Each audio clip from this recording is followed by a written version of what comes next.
We meet in an hour of change and challenge, in a decade of hope and fear, in an age of both knowledge and ignorance. The greater our knowledge increases, the greater our ignorance unfolds.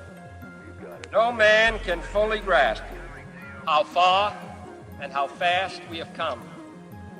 But condense, if you will, the 50,000 years of man's recorded history in a time span of but a half a century. Stated in these terms, we know very little about the first 40 years, except at the end of them, advanced man had learned to use the skins of animals to cover them. Then about 10 years ago, under this standard, man emerged from his caves to construct other kinds of shelter. Only 5 years ago, man learned to write and use a cart with wheels. Christianity began less than 2 years ago.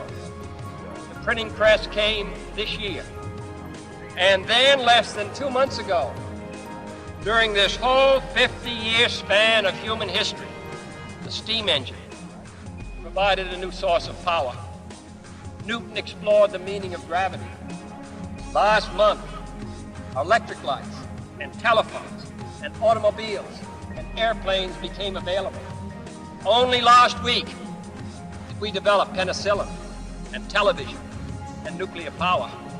This is a breathtaking pace, and such a pace cannot help but create new ills as it dispels old. So it is not surprising that some would have us stay where we are a little longer, to rest, to wait. If this capsule history of our progress teaches us anything, it is that man in his quest for knowledge and progress is determined and cannot be deterred. We shall send to the moon, 240,000 miles away, a giant rocket more than 300 feet tall on an untried mission to an unknown celestial body, and then return it safely to Earth. But why, some say, the moon? Why choose this as our goal? And they may well ask, why climb the highest mountain? Why 35 years ago, fly the Atlantic? We choose to go to the moon. We choose to go to the moon. We choose to go to the moon in this decade and do the other things, not because they are easy, but because they are hard.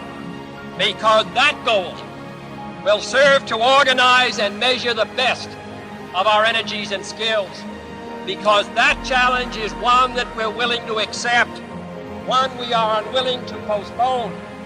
And therefore, as we set sail, we ask God's blessing on the most hazardous and dangerous and greatest adventure on which man has ever embarked. You got it. All right, you are go. You got it. All right, you are go. You got it. All right, you are go.